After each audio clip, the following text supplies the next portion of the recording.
Alors, donc, la première tribune qui va discuter, en fait, des défis causés à l'ONU par la situation internationale.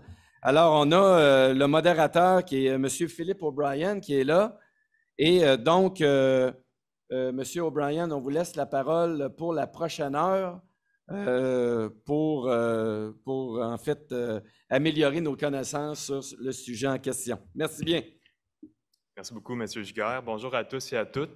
J'ai le plaisir d'être votre modérateur pour cette première tribune sur l'Organisation des Nations Unies et bien évidemment, plus précisément, les conséquences et répercussions des tensions et guerres contemporaines sur l'ONU. Je m'appelle Philip O'Brien, je suis étudiant à la maîtrise en études internationales avec majeur en sécurité internationale. Je suis aussi le président de l'Association pour la simulation des Nations Unies de l'Université Laval pour la délégation 2022-2023, dont certains délégués sont dans la salle présentement. Je vous présente rapidement nos chers panélistes. Donc, en ordre de présentation, nous avons à mes côtés le lieutenant-colonel Frédéric Harvey. Monsieur Harvey est enrôlé dans les Forces armées canadiennes depuis 1992. Il a, entre autres, été commandant du 1er bataillon royal 22e régiment et officier responsable des engagements internationaux de l'armée canadienne. Il a pris part à 2 missions internationales en Haïti et 1 mission en Bosnie-Herzégovine, en plus d'être à déploiement en Afghanistan. Enfin, le colonel Harvey a été déployé tout récemment en République démocratique du Congo comme officier de liaison auprès des forces armées de la RDC et il est présentement affecté au quartier général de la 2e division du Canada comme chef de planification. Ensuite, la professeure titulaire à l'Université de Bishops, Mme Sarah Myriam Martin-Brûlé, qui nous rejoint virtuellement. Elle est fellow non résidente au International Peace Institute de New York et directrice adjointe du Centre Franco-Paix. Elle est l'auteure des premières directives onusiennes sur le genre et le renseignement dans le maintien de la paix et co-auteure du premier manuel des Nations Unies pour les centres d'analyse conjointe. Elle a d'ailleurs mené nombreux terrains de recherche pour des missions de paix de l'ONU en Afrique, plus précisément en République d'Afrique centrale, au Mali, au Sud-Soudan et oui, également en République démocratique du Congo. Je continue avec Mme Louise Blais, qui est également en ligne. Elle a été ambassadrice et représentante permanente adjointe pour le Canada à l'ONU de 2017 à 2021, responsable pour l'agenda 2030 et la campagne pour le Conseil de sécurité. Elle a été vice-présidente du Conseil d'administration d'UNICEF, directrice de la diplomatie publique et directrice exécutive de la gestion des ressources humaines à Ottawa. Mme Blais a été à l'ambassade de Washington, Tokyo et Paris, en plus d'être consul général à Atlanta, couvrant plusieurs États américains. Enfin, nous sommes accompagnés, encore une fois virtuellement, de M. Kelvin Hung. M. Hung a servi 11 ans comme parachutiste au sein des Forces armées de Singapour avant de diriger un programme de recherche sur les Nations Unies auprès du International Peace Academy à New York. Il a rejoint ensuite l'état-major de l'ONU en 2001, où il a occupé plusieurs postes opérationnels et administratifs, et où il s'est déployé à titre de conseiller spécial auprès des missions de l'ONU en Afghanistan et au Libéria. M. Hung occupe présentement le poste de directeur de la division des finances pour les opérations au sein du Conseil de sécurité des Nations Unies. Alors voilà, merci d'accueillir chaleureusement nos panélistes.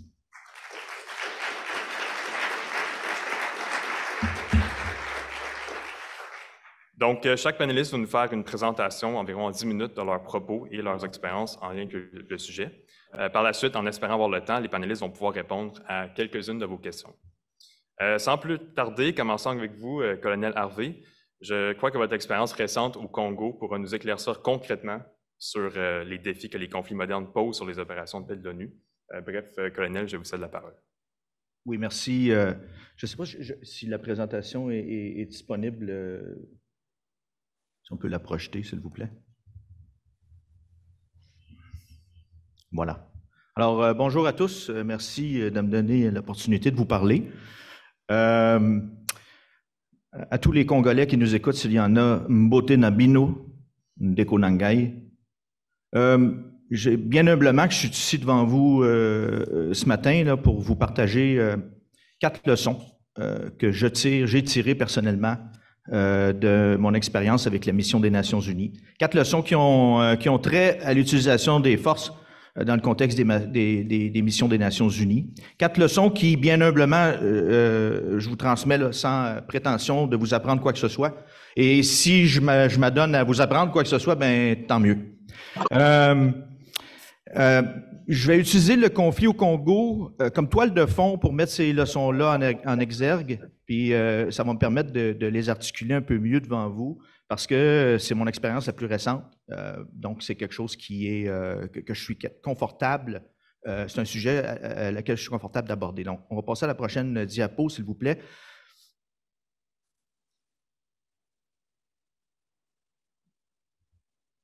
Donc, les 4 leçons s'articulent autour des thèmes que vous voyez là. Je vais vous laisser les lire.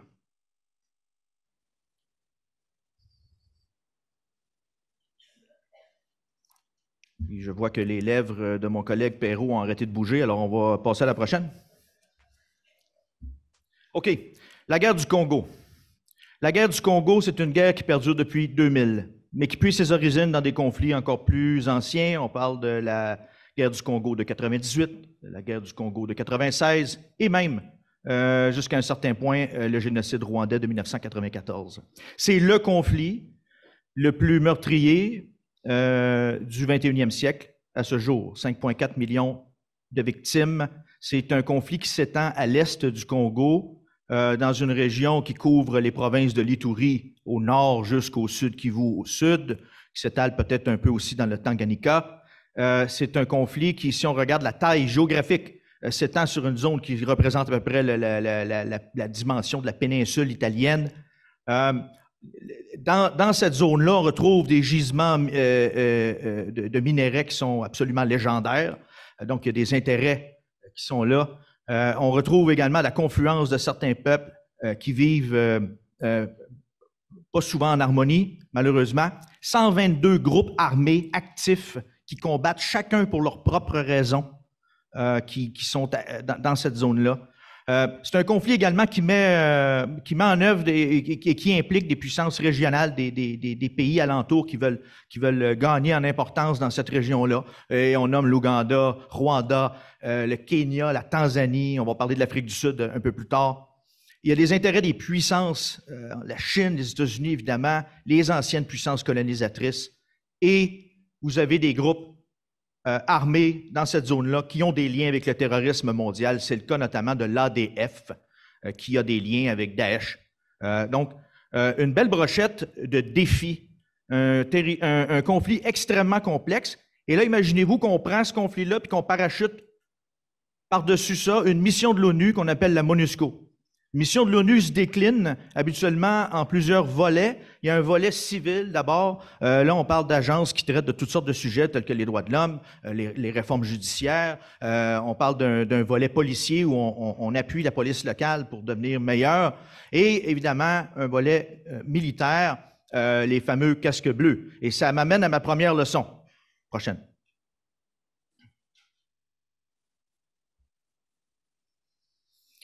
Donc, on a une situation extrêmement complexe. Les agences civiles qui forment le volet civil de l'ONU, si vous voulez, et puis je parle aussi des programmes permanents de l'ONU, tels que UNICEF, tels que le Programme alimentaire mondial, sont extrêmement difficiles à faire travailler ensemble d'une façon cohérente, rapide et soutenue. Donc, ce que ça fait, c'est que ça vous laisse souvent seulement une option sur le terrain. Vous avez le volet militaire qui est toujours plus flexible. Mais c'est souvent la pire des solutions. Autrement dit, c'est comme si je vous demandais de réparer la station spatiale Mir, mais tout ce que je vous donne, c'est un marteau. Okay? C'est à peu près ça, la première leçon que je tire de mon expérience au Congo. Et on va voir un peu en détail pourquoi, avec le deuxième volet, qui est les forces de l'ONU en tant que telles. On va passer à la prochaine diapo. Les forces de l'ONU opèrent au Congo sous un mandat d'article 7. C'est un mandat, en fait, c'est le mandat le plus robuste que l'ONU peut donner. C'est un mandat d'imposition de la paix. Ce que ça dit, ça dit vous allez aller chercher et détruire l'ennemi. On protège les civils. On réhabilite la souveraineté de la République démocratique du Congo et on élimine la racaille en utilisant la force mortelle. Et là, on parle des grands moyens. Okay? Canons d'artillerie, hélicoptères de combat, tout est déployé là-bas. Là. Donc, c'est du sérieux. 15 000 casques bleus déployés. C'était, au moment où j'étais là-bas, la plus grosse mission militaire de l'ONU.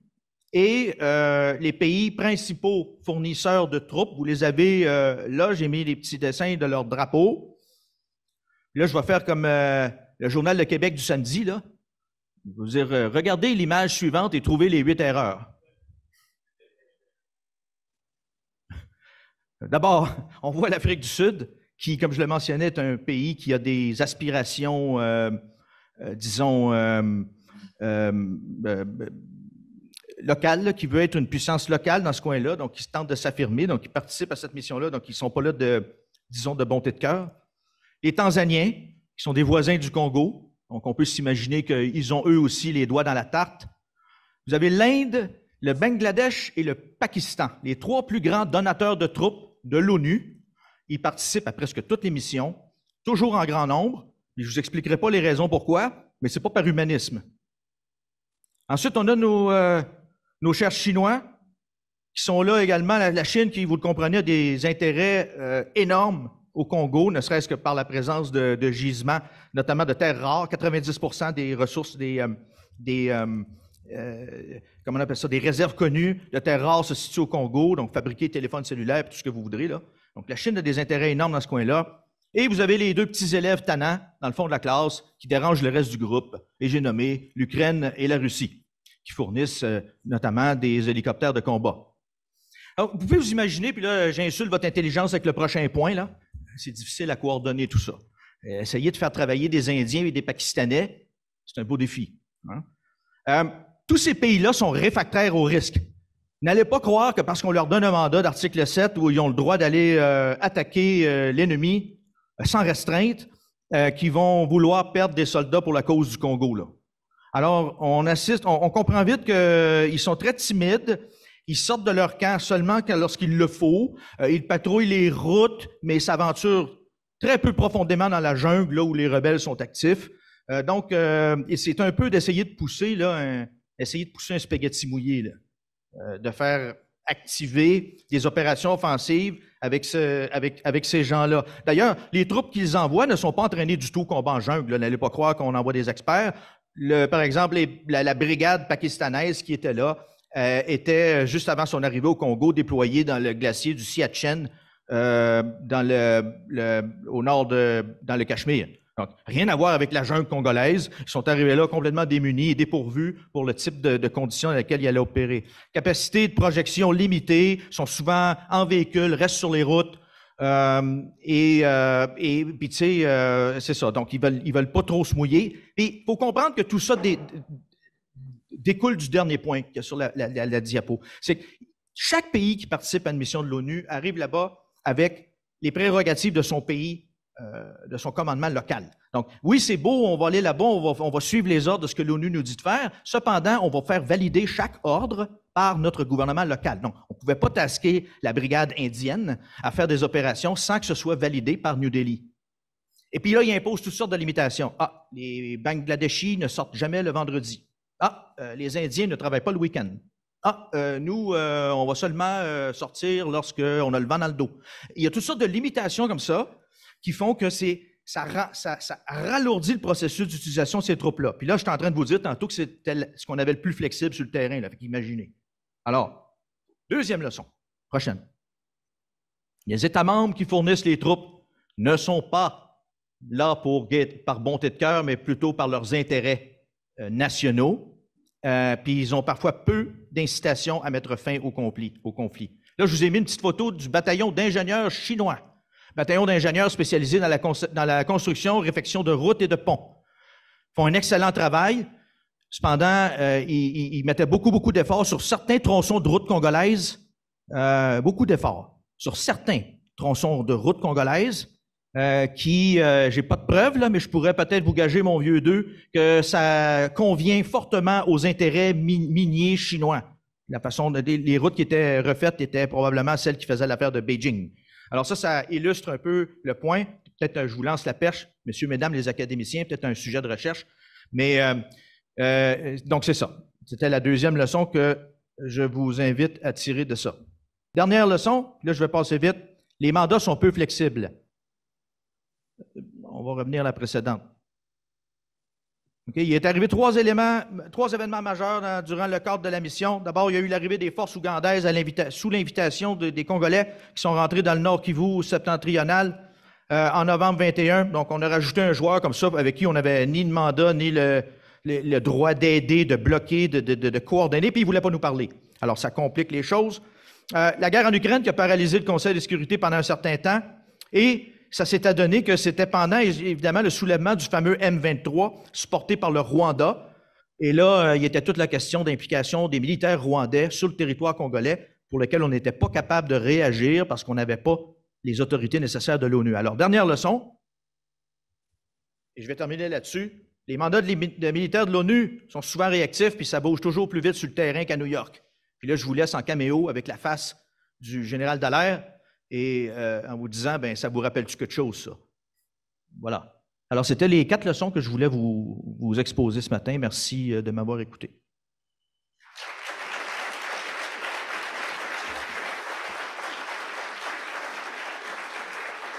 Merci beaucoup, colonel Harvey.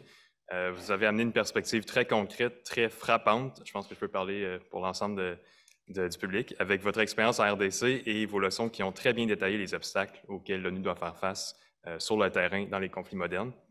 Je me retourne vers vous, Mme Martin-Brûlé. Non seulement vous avez mené des terrains de recherche en RDC, mais également dans d'autres opérations de la paix en Afrique. Pourriez-vous nous en dire plus sur cette perspective comparative des opérations de la paix et justement sur ces mêmes défis et besoins plus généraux de ces missions? Bref, je vous cède la parole. Merci beaucoup. Puis, merci beaucoup pour cette invitation à participer à cette conférence. J'aurais aimé être avec vous. J'ai fait ma première année de bac à l'Université Laval et j'ai aussi participé à la simulation de l'ONU. Donc, j'ai très hâte de vous voir vous-même et ainsi que les étudiants dans la salle la semaine prochaine à New York pour la simulation annuelle. Donc, c'est un grand plaisir d'être là, mais en tout cas virtuellement, certainement. Et quelle énergie! Et comme j'aurais aimé être aux côtés de lieutenant-colonel Harvey pour continuer la discussion parce qu'effectivement, les points soulignés sont très importants et sont aussi très, très concrets. Et je pense qu'on entend moins cette vision-là des choses de gens qui reviennent du terrain. J'avais 3 points que je voulais souligner aujourd'hui. Et d'abord, je travaille avec la politique de renseignement du maintien de la paix, qui en anglais a un trait d'union pour vraiment mettre l'accent sur le fait que ce n'est pas du tout comme du renseignement national. C'est vraiment un renseignement qui est propre aux opérations de la paix. Donc, quelque chose de vraiment différent qui a été mis sur place depuis 2017 et a été révisé depuis 2019 pour justement mettre l'accent sur le besoin d'avoir une meilleure connaissance situationnelle. Alors, on appelle en anglais situational awareness, mais de mieux comprendre le terrain, puis quels sont les outils à la disposition des opérations de la paix pour mieux comprendre ce qui se passe. Le deuxième point que je voulais faire, c'était vraiment justement faire un écho à ce que le lieutenant-colonel Harvey a dit tout à l'heure, c'est parler de qui fait partie des missions de paix et en quoi, évidemment, ça contribue à leurs activités et à leur efficacité, finalement, sur le terrain, en termes de recrutement, de rétention, de formation, de qui fait partie de ces missions-là, puis évidemment, qui sont les pays contributeurs de troupes et quels moyens on leur donne pour accomplir ou essayer, en tout cas, de mettre en place le mandat. Et finalement, parler un peu des enjeux et de la nécessité de l'utilisation de la technologie et les enjeux liés au partage de l'information, mais aussi à qui a l'information, qui est le propriétaire de l'information, puis comment partager cette information-là, puis finalement, peut-être dire 2, 3 points sur la contribution du Canada, ce que le Canada peut faire. Premièrement, je voudrais juste réitérer quand le lieutenant-colonel Harvey a insisté sur le fait que la zone où il y a des conflits à l'est du Congo est à peu près grosse comme l'Italie. On pourrait dire que la RDC est certainement aussi grande que le Québec, sinon un peu plus. C'est environ, en tout cas, quand moi j'y étais, ça m'a pris 5 heures de jet entre Kinshasa et Goma. Je sais que les jets peuvent être plus ou moins performants, donc ça peut aller plus ou moins vite, mais ça vous donne quand même une idée. C'est qu'entre Kinshasa et Goma, c'est un peu comme Montréal et Paris, finalement.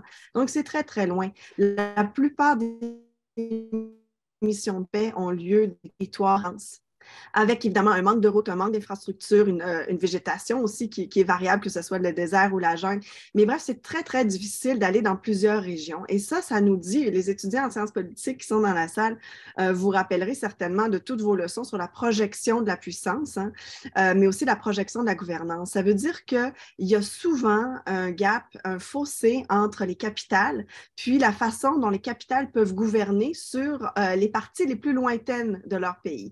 Et là, disons, si je parle par exemple du Mali, le premier mandat de la MINUSMA au Mali était vraiment concentré sur le nord du Mali, mais qui est à des centaines de kilomètres de Bamako. Et ça fait partie des conflits, c'est le fait que plusieurs personnes en région ne se sentent pas représentées par la capitale. Et c'est difficile pour la capitale de gouverner aussi dans ces régions-là beaucoup plus éloignées, ce qui fait en sorte qu'il y a aussi beaucoup de délégation de la sécurité. La sécurité n'est pas comprise de la même façon dans ces pays-là qu'elle peut l'être ici, où il y a vraiment, on a un État plutôt weberien, où il y a un monopole légitime de la force et ou de la violence, là, dépendamment des traductions, des définitions. Il n'y a certainement pas de monopole légitime de la force ou de la violence dans plusieurs des États hauts des opérations de la paix.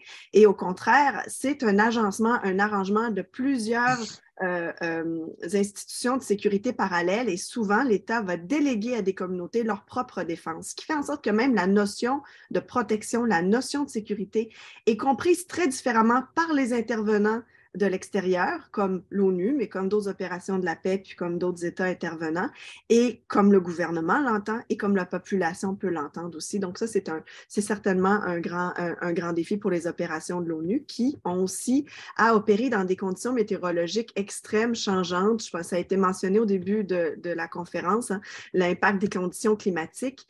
Il y a plusieurs phénomènes assez communs dans les États qui reçoivent les opérations de la paix, qui sont des phénomènes de transhumance, des phénomènes de mouvement de population de masse, évidemment, qui sont influencés par la désertification ou par des catastrophes naturelles. Et ça change la donne aussi, et ça, c'est important que les intervenants comprennent pour pouvoir planifier, en fait, ces mouvements-là, et évidemment, planifier les dynamiques sociales, économiques, de sécurité aussi qui peuvent s'en suivre. Les acteurs clés dans ces opérations-là, je pense que le lieutenant-colonel Harvey a tellement bien identifié les acteurs clés. Évidemment, il y a les États hôtes qui sont consentants aux opérations. Hein. Il y a trois grands principes là, des opérations de la paix qui sont évidemment l'impartialité, le consentement des parties, et puis le non-recours à la force, sauf en cas de légitime défense, ou en tout cas le moins de recours à la force possible. Les États hôtes font partie prenante des acteurs qui sont dans ces pays-là. Et évidemment, eux, ils doivent donner leur accord à la mission, mais ils doivent négocier aussi avec la mission et il y a un pouvoir de négociation avec la mission. Et on peut voir dans plusieurs missions que l'État hôte peut créer certains obstacles aussi au déroulement de la mission. On a vu au Mali plusieurs obstacles de non-passage aérien, par exemple. Et là, je viens de décrire la géographie. C'est crucial, c'est nécessaire, évidemment, de pouvoir avoir des ponts d'aviation entre Ngao, Tombouctou, entre Goma, Kinshasa, entre Djouba et Bentou, par exemple, pour être capable d'aider les populations. Et donc, ça prend la collaboration de l'État hôte et l'État hôte a des moyens de faire obstacle parfois pour empêcher la mission d'arriver aux fins de son mandat. Les États régionaux, ça a bien été mentionné, ont aussi des intérêts à ce que le conflit perdure, parfois parce que le fait que le conflit peut perdurer peut masquer certaines activités illégales de trafic qui peuvent aller dans le sens des intérêts économiques de l'État hôte et des États régionaux. Et une multitude d'acteurs qui sont déclarés, non déclarés, avec des intérêts criminels et politiques, et parfois l'un et l'autre, évidemment, avec des fins comme Daesh ou Al-Qaïda, qui ont des tentacules un peu partout dans le monde et qui font partie d'un plan plus global, finalement, d'opération. Puis ensuite, les mandats, effectivement, dans la plupart des opérations de la paix, les mandats est un fruit politique de négociation entre les États membres, notamment au Conseil de sécurité, ce qui fait en sorte que les mandats ne sont pas nécessairement faits ou conçus pour être mis en œuvre. Les mandats sont le fruit de compromis entre les États membres et entre les membres permanents.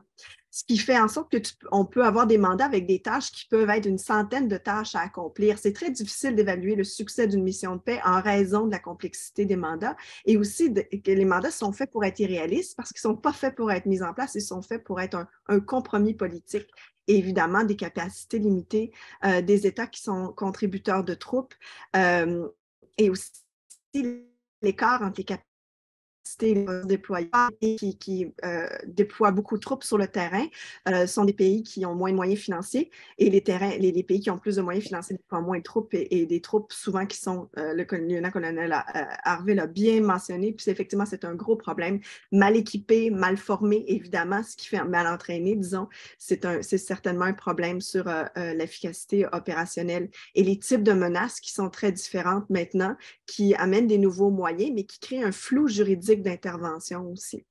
Je vais terminer en mentionnant 3 grandes priorités pour l'ONU le nouvel espace de bataille qui a peut-être été un petit peu moins mentionné par le lieutenant-colonel Harvey parce que pour des raisons de temps, évidemment, mais qui a été mentionné avant, mais la question du nouvel espace de bataille de l'information, la question de la désinformation et de la cybersécurité, évidemment, comme vous savez, il y a beaucoup d'acteurs qui sont capables d'influencer les conflits, sont en Amérique du Nord, sont en Europe et peuvent influencer les conflits à travers, évidemment, des réseaux sociaux comme WhatsApp, Twitter, Facebook, Telegram, etc., et ont une influence sur les activités des acteurs sur place. La deuxième priorité, évidemment, du département des missions de paix, ça serait justement de mieux avoir accès aux données, toute la question sur la normalisation des pratiques pour avoir une meilleure connaissance situationnelle et d'utiliser la technologie comme effet de levier.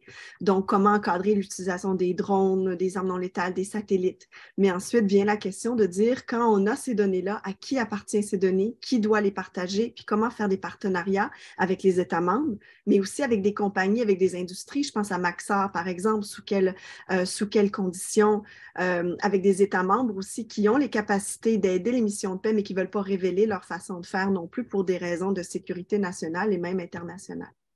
Finalement, je vais conclure avec la façon dont le Canada peut contribuer sur 3 domaines, selon moi, la formation, certainement fournissant de l'équipement, et aussi en misant sur notre savoir-faire puis nos ressources humaines. En formation, on a créé l'initiative ELSI, certainement que des formations sur le genre peuvent être données. On est également extrêmement bon sur la surveillance ISR, sur laquelle on pourrait donner un coup de main dans plusieurs missions, toute la question du renseignement, la sécurité, non seulement nos polices et nos militaires, et sur la question des opérations d'information, InfoOps, aussi sur le déminage. Pour l'équipement, on l'a vu, on est extrêmement utile, même nécessaire au Mali, en aidant avec nos transports aériens, les hélicoptères, les avions, évidemment, et en déployant des technologies de communication de pointe. Puis ensuite, en termes de ressources humaines et de savoir-faire, l'évacuation aéromédicale, on a la chance d'avoir un très grand pays, nous aussi, donc on comprend très bien le défi des distances, donc d'être capable de donner nos façons de faire aussi au Canada, puis d'aider là-dessus. La question de savoir-faire sur la surveillance, on est aussi un pays qui est bilingue et on n'a pas non plus d'histoire coloniale, ce qui fait en sorte qu'on est perçu par la population vraiment différemment que nos homologues qui peuvent être de la France, par exemple, ou de la Belgique, ou même des États-Unis ou de la Grande-Bretagne. Et évidemment, notre savoir-faire au niveau des mines antipersonnelles. Donc, je vais arrêter ici et puis, évidemment, ça me fera plaisir de répondre à vos questions. Merci.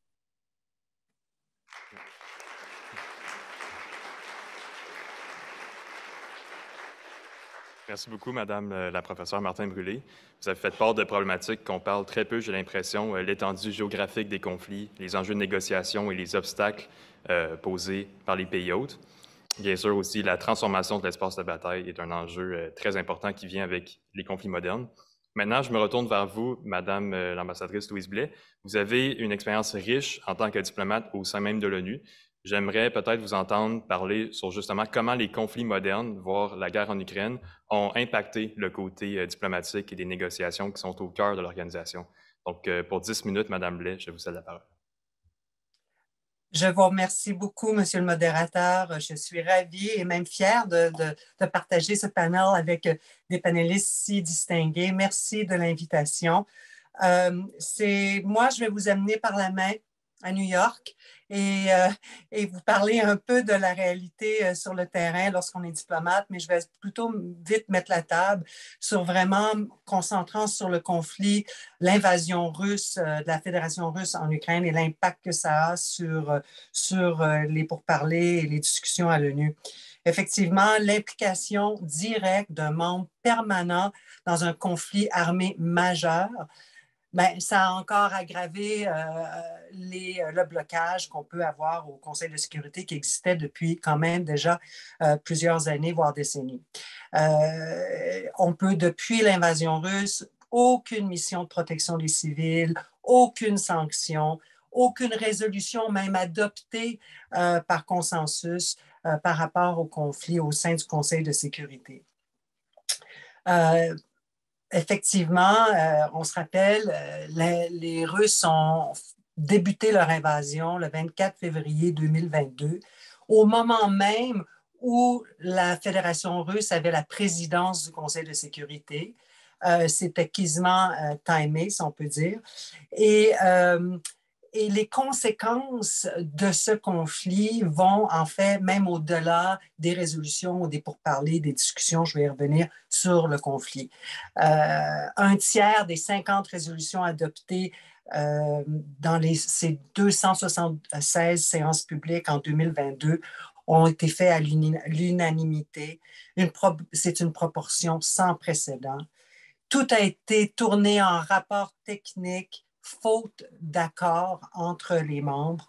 Seules 7 déclarations présidentielles qui exigent l'agrément des 15 membres ont été adoptées. C'est un niveau historique le plus bas dans l'histoire. Et là, je vais faire une parenthèse avant de me lancer dans la prochaine chose que je voulais dire par rapport à ce que Madame Martin Brûlé et le lieutenant-colonel Harvey ont mentionné pour les missions de maintien de la paix en Afrique. 2 petites choses. La première, c'est effectivement de dire que tout est bloqué donc pour le renouvellement ou les changements qui doivent être faits pour ces missions. Mais ce qui est particulièrement surprenant, là, ça n'a rien à voir avec les conflits, mais ça parle quand même du fait qu'il y a des choses qu'il faut changer à l'ONU. Les cahiers d'instruction sont souvent envoyés, les manuels, en anglais aux endroits comme le Mali, par exemple, et qui forcent la traduction sur place. C'est un gros problème, en fait. L'utilisation du français à l'ONU est en forte baisse et faute de ressources, on a ce genre de situation-là. Alors, je voulais le mentionner parce que ça m'est revenu à l'idée lorsque j'écoutais les autres panélistes. Bon, alors pour revenir à la Fédération russe, elle a utilisé son droit de veto, bien entendu, 2 fois depuis le 25 février, immédiatement après l'invasion et après l'annexion des territoires ukrainiens.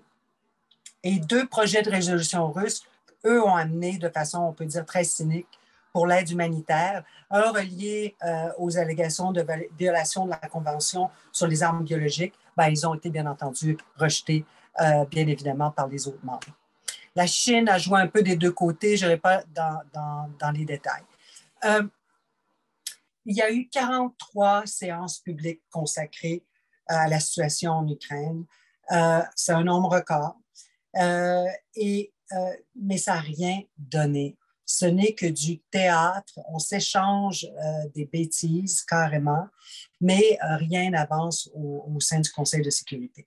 Bon, en réaction à ça, l'Assemblée générale a adopté 2 résolutions, dont une qui exige maintenant que lorsque le membre permanent utilise son veto au Conseil de sécurité, il doit venir s'expliquer à l'Assemblée générale.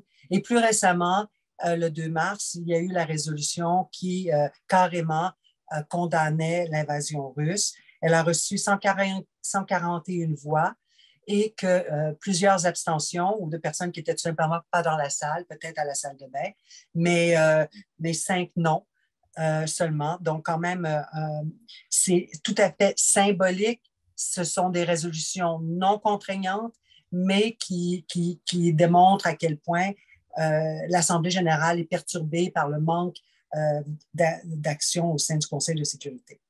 Alors, qu'est-ce qu'on peut faire? Et je vais terminer là-dessus. Je vais lancer quelques possibilités très rapidement. Quelles sont les options disponibles pour faire face à cette paralysie totale et pour rendre la Fédération russe imputable face à ces gestes? Bon, il y a quelques avenues, pistes possibles. Une est évoquée par l'Ukraine et par certains spécialistes qui disent effectivement, au moment de la création de l'ONU, c'était bien sûr l'Union soviétique qui est listée comme membre, qui avait le siège permanent, et que le transfert du siège à la Fédération russe en 1991 était en fait illégal. Ce n'est pas passé selon les règles de l'art. Bon. La charte est muette sur quoi faire avec un changement de gouvernement. Alors, il n'y a pas d'instruction. Cependant, on peut revenir sur le fait que pour toute accession comme membre de l'Assemblée générale, donc si on peut penser qu'il faut être membre de l'Assemblée générale avant d'être membre du Conseil de sécurité, si l'admission requiert 2/3 des voix par les membres présents.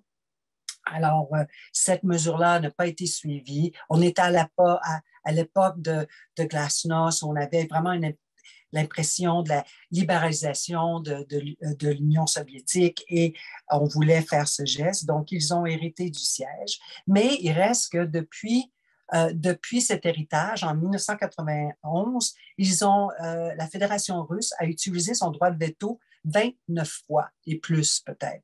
Mais je pense au dernier chiffre, je pense que c'était 29 fois. Donc, c'est l'État membre du Conseil de sécurité qui a utilisé son droit de veto le plus souvent et de beaucoup.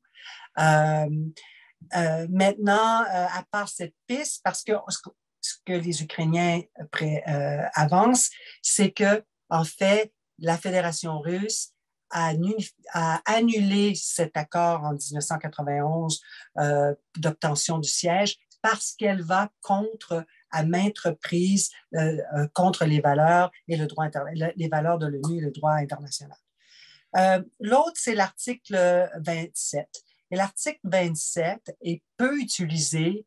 En fait, je ne pense pas qu'il ait été utilisé dans l'ère moderne. L'article 27 stipule, la charte ici, je vais la lire correctement. Alors, l'article 27, c'est un article qui est au sein de la section du Conseil de sécurité et qui dit que dans l'article 25.3, les décisions du Conseil de sécurité sur toute autre question sont prises par un vote affirmatif de 9 de ses membres dans lequel sont comprises les voix de tous les membres permanents, étant entendu que dans les décisions prises au terme du chapitre 6 et du paragraphe 3 de l'article 52, une partie à un différent s'abstient de voter. Alors, c'est un article qui aurait pu être invoqué par les autres membres permanents lors des votes. Et je termine en disant que l'autre piste serait pour le Conseil de sécurité de voter sur une résolution procédurale retournant à l'Assemblée générale une décision contraignante parce que les résolutions à caractère procédural ne peuvent pas être contraints au veto. Donc, c'est une majorité simple. Alors, ce sont des pistes qui auraient pu être utilisées dans les derniers mois, mais on sent vraiment à l'ONU, et c'est mon expérience lorsque j'étais là, que la remise en question de précédents, à l'ONU, tout le monde travaille sur du agreed language, on se replie toujours sur jurisprudence, sur ce qui a été fait dans le passé. Il n'y a pas beaucoup d'appétit d'aller de l'avant et de remettre en cause certaines procédures, même si la charte, en fait, le permettrait. Alors, malheureusement, on se retrouve devant ce cas de figure où, à court terme, c'est difficile d'imaginer comment on peut réénergiser notre Conseil de sécurité. Et je termine en disant que la prochaine présidence du Conseil de sécurité au mois d'avril sera la Fédération russe du Conseil de sécurité. Donc, c'est difficile d'imaginer que quoi que ce soit pourra être avancé dans le cadre du conflit avec l'Ukraine. Je vous remercie et très hâte de continuer l'échange.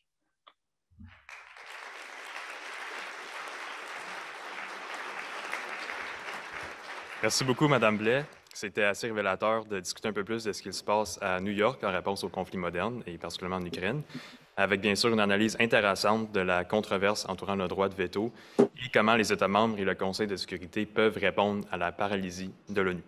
Alors voici pour les interventions de nos panélistes. Je pense qu'il nous reste un peu de temps.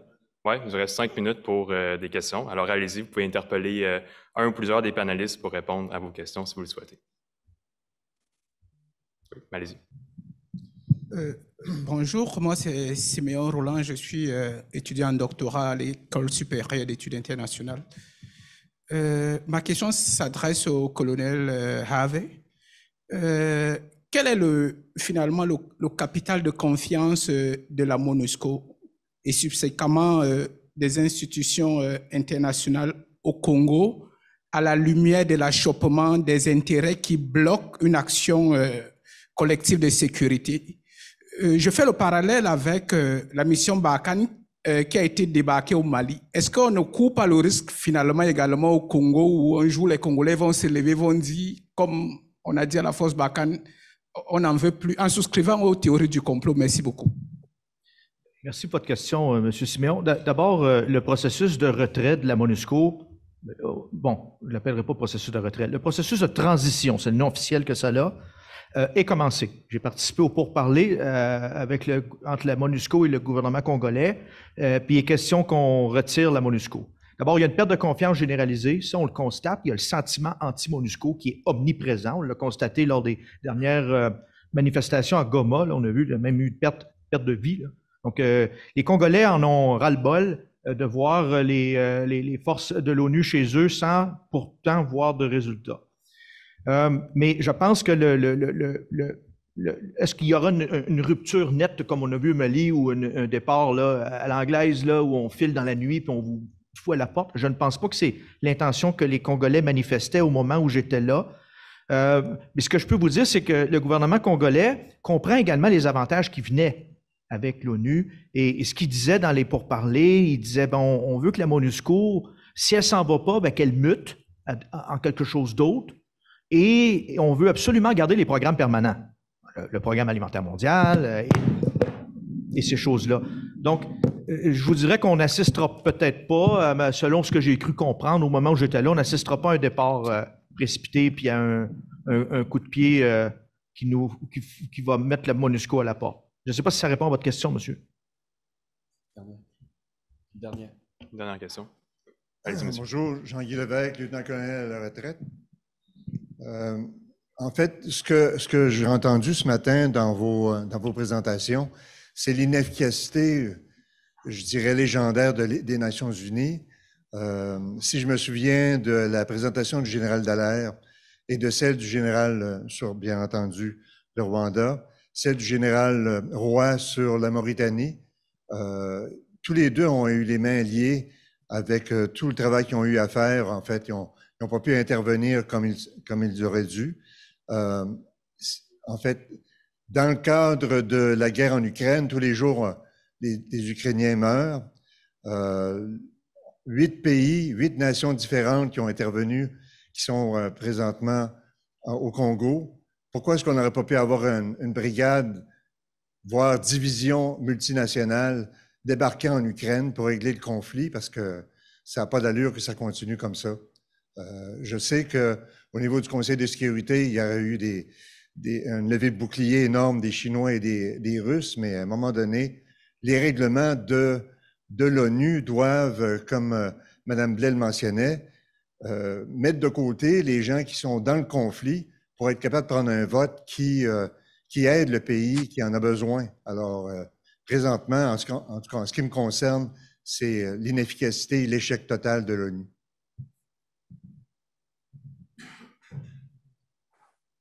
Merci pour votre question. Est-ce qu'un des panélistes aimerait répondre? Allez-y, madame. Vous m'entendez? Oui. Parfait. Oui, en fait, je suis d'accord. Et le danger dans tout ça, je reviens un peu à ce que M. Hong disait. Maintenant, avec il y a un manque de crédibilité de l'ONU qui est très néfaste. Ce n'est pas juste dans ce conflit-là. Moi, je pense qu'un des soucis vient du fait que l'Assemblée générale et ses 193 membres n'affirment pas sa suprématie sur le Conseil de sécurité. Parce que le Conseil de sécurité a ses pouvoirs, oui, et dans certains cas, comme l'élection de juges pour la Cour internationale de justice, on doit avoir à l'accord des deux, mais le Conseil de sécurité fait des recommandations à l'Assemblée générale. Et c'est vrai qu'il peut agir seul, mais il peut être contraint par l'Assemblée générale. C'est là que vraiment, moi, je trouve qu'il y a une timidité internationale de pays qui pourraient, avec la majorité, mettre de l'avant, imposer la suprémacité qui est dans la charte de l'Assemblée générale. Mais on est dans une situation vraiment complexe à l'ONU parce que si on regarde les pôles de négociation comme le G77, qui est en fait plus de 120 pays, qui représente le G77 plus la Chine. Donc, alors, la Chine est très influente auprès de ce groupe. Ensemble, ils ont les 2/3 de la Chambre. Alors, tout changement qui apparaîtrait peut-être trop drastique, va sûrement faire face à une résistance. Et oui, on a vu des résolutions passées symboliques avec du soutien, mais je pense que si on arrivait à vraiment vouloir changer les choses, je pense que le soutien diminuerait. Il y aurait beaucoup de personnes qui ne viendraient pas se présenter durant la petite carte nationale. Ils resteraient à leur bureau.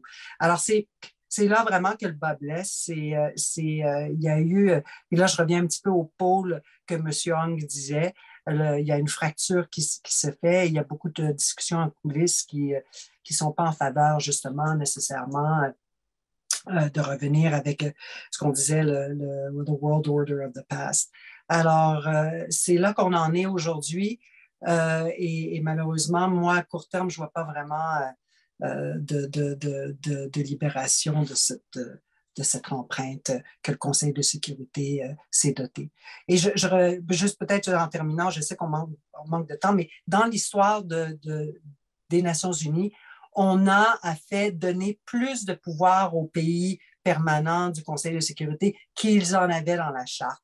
On a renchéri, on leur permet de choisir le secrétaire général, on a mis en place des procédures qui, dans les années 80, qui leur donnent un droit de veto secret sur le choix du secrétaire général. Ce n'était pas dans la Charte. On va dans la mauvaise direction, en fait. On ne contraint pas, on leur donne plus de pouvoir. Et ça, je pense que ça ne va pas changer à court terme et c'est dommage.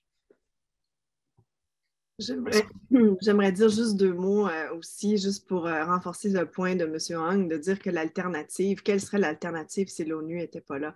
Il y a aussi le fait qu'on en parle depuis longtemps, qu'il y a besoin d'avoir une réforme du Conseil de sécurité, mais aussi l'ONU et les opérations de la paix peuvent être aussi fortes que ce qu'on y met, puis les investissements qu'on y met. Et je pense que là, les pays comme le Canada sont un peu coupables du fait que les opérations ne soient peut-être pas aussi efficaces que pour elles.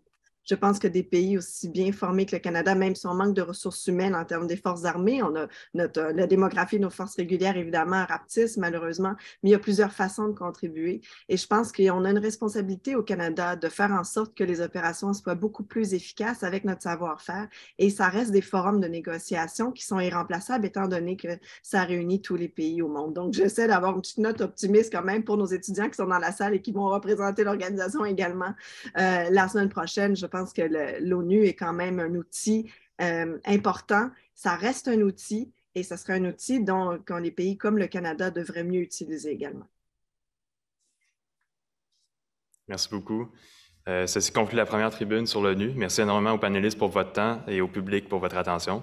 Je vous souhaite une excellente suite de journée avec UNIDEF. Merci.